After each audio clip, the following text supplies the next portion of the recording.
Bismillahirrahmanirrahim. Assalamualaikum warahmatullahi wabarakatuh. Hai teman-teman, apa kabar hari ini semuanya? Insya Allah semua dalam keadaan sehat walafiat. Bertemu lagi dengan Ustazah Hamidah dengan pembelajaran pendidikan agama Islam. Baiklah teman-teman, sebelum kita masuk materi hari ini, marilah terlebih dahulu kita berdoa. Sikap berdoa. Tangan diangkat, pandangan ditundukkan. Berdoa mulai. A'udzu billahi minasyaitonir rajim. Bismillahirrahmanirrahim. Rabbi zidni ilman warzuqni fahman birahmatika ya arhamar rahimin. Amin. Baiklah teman-teman, kita sudah berdoa untuk memulaikan pembelajaran hari ini. Kita masuk ke materi hari ini yaitu bab 11 tentang akhlak terpuji. Apa saja akhlak terpuji itu? Yang pertama yaitu santun, gemar membaca, tawadu, dan hemat. Akan kita bahas pertama yaitu tentang santun. Santun adalah perangai yang halus baik dalam budi bahasa maupun tingkah lakunya. Orang yang memiliki perangai santun akan bersikap sabar, tenang, sopan, penuh rasa belas kasihan, dan suka menolong. Sikap santun ini bisa kita terapkan di kehidupan kita masing-masing. Yang pertama, sikap santun di rumah. Adapun sikap santun di sekolah dan sikap santun di masyarakat. Rasulullah SAW adalah orang yang sangat santun di dalam rumahnya. Istrinya Aisyah menceritakan bahwa beliau tidak pernah memukul istrinya atau pembantunya. Jika Nabi disakiti, beliau tidak pernah membalas orang yang menyakitinya. Kecuali jika hukum-hukum Allah dilanggar, beliau akan marah karena Allah.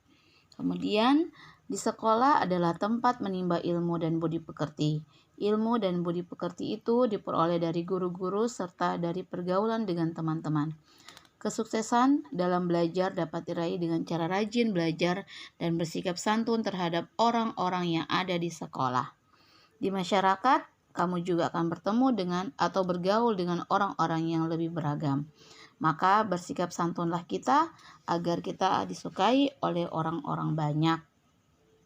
Sikap santun dengan anggota masyarakat memiliki sikap yang lemah lembut, memaafkan kesalahan orang lain, mengajak musyawarah ketika akan memutuskan persoalan, kemudian mendoakan mereka. Nah, sikap santun dengan tetangga dan tamu yaitu di antara anggota masyarakat yang harus diperlakukan secara khusus adalah tetangga dan orang-orang yang bertamu ke rumah kita. Rasulullah Shallallahu Alaihi Wasallam bersabda, siapa yang beriman kepada Allah dan hari akhir, janganlah menyakiti tetangganya. Siapa yang beriman kepada Allah dan hari akhir, muliakanlah tamunya. Siapa yang beriman kepada Allah dan hari akhir, maka bicaralah dengan baik atau diamlah. Masya Allah, untuk hadis ini sangat luar biasa. Apa yang kita bisa ambil hikmahnya yaitu mempersilahkan masuk ke rumah, menyuguhkan minuman dan makanan, mengajak berbicara dengan bahasa yang sopan. Jika ada hal-hal yang kurang berkenan dari ucapan serta sikap dan perbuatan tamu, lebih baik diam daripada mengucapkan kata-kata yang buruk. Itu adalah sikap santun di dalam tetangga ataupun di masyarakat. Kemudian, gemar membaca. Inilah sikap sifat terpuji yang harus kita miliki, yaitu gemar membaca. Membaca jendela ilmu. Orang yang tadinya tidak mengerti apa-apa bisa berubah menjadi seorang ilmuwan dengan cara banyak membaca. Orang-orang Arab pada masa jahiliyah adalah orang-orang yang buta huruf. Hanya sedikit masyarakat Arab Quraisy dan Madinah pada masa awal dakwah Rasulullah yang bisa membaca dan menulis.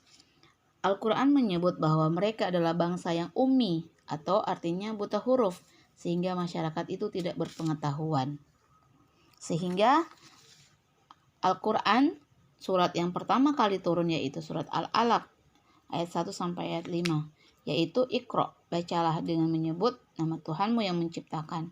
Ini adalah awal dari Al-Quran yang diturunkan, yaitu surat Al-Alaq ayat 1 sampai ayat 5. Kemudian membaca gerbang peradaban. Dengan membaca, para sahabat memiliki semangat menimba ilmu bersama Rasulullah. Mereka yang tadinya tidak bisa membaca dan menulis, mulai belajar baca tulis.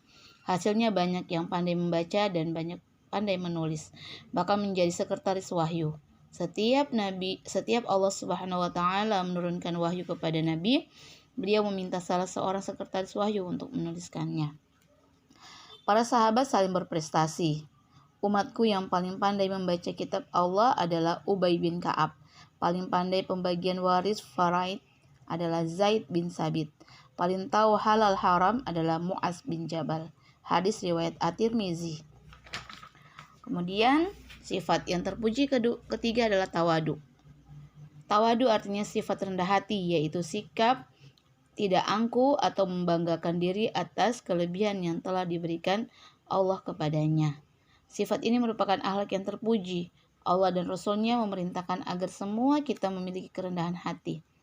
Dalam hadis Rasulullah dikatakan bahwa sesungguhnya Allah mewahyukan kepadaku perintah agar kalian bersikap rendah hati atau tawadu, supaya seseorang tidak membanggakan dirinya kepada yang lain dan tidak bertindak melampaui batas kepada yang lain. Masya Allah. Lanjut, manusia kecil, Allah Maha Besar. Tawadu merupakan sifat terpuji karena kerendahan hati sesuai dengan watak manusia yang kecil. Jika manusia berkuasa, kekuasaannya tidak seberapa dibanding kekuasaan Allah. Jika kaya, kekayaannya tidak ada apa-apanya dibanding kekayaan Allah. Hanya Allah saja yang memiliki kebesaran karena Dia Maha Besar.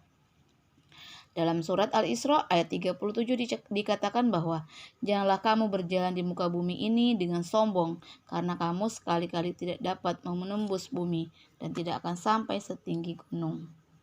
Kemudian contoh sikap tawadu yang pertama yaitu sederhana dalam berpakaian, walaupun orang tuanya kaya raya sehingga dapat membelikan pakaian yang mahal.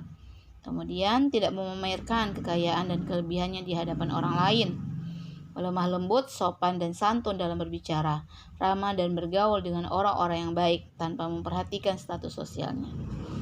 Sifat terpuji yang keempat yaitu hemat. Hemat adalah hati-hati dalam membelanjakan uang. Setiap pengeluaran dilakukan dengan memperhatikan kondisi keuangannya, kegunaan barang dan prioritas kebutuhannya. Larangan bersikap boros yaitu lawan dari hemat. Boros ini yaitu mengeluarkan uang dengan berlebihan atau membeli barang yang bukan kebutuhannya. Allah telah melarang kita dari bersikap boros dalam berpakaian, makan, dan minum. Dalam surat Al-A'raf dikatakan ayat 31, "Hai anak Adam, pakailah pakaianmu yang indah di setiap memasuki masjid, serta makan dan minumlah, dan janganlah berlebihan. Sesungguhnya Allah tidak menyukai orang-orang yang berlebih-lebihan." Kemudian mubazir saudara setan. Mubazir artinya berlebihan dalam membelanjakan uang, menyia-nyiakan harta dengan membelanjakannya dalam perkara yang haram, atau membelanjakan pada perkara yang mubah tetapi tidak bermanfaat. Wallahu a'lam bishawab. Insyaallah kita menjadi orang-orang yang selalu bersifat terpuji.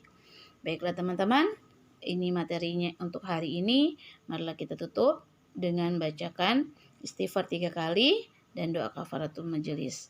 Diawali dengan hamdalah. Astaghfirullahalazim, astaghfirullahalazim, astaghfirullahalazim. Alhamdulillahirabbil alamin. Subhanaka Allahumma wa bihamdika asyhadu an la ilaha illa anta astaghfiruka wa atubu ilaik. Assalamualaikum warahmatullahi wabarakatuh.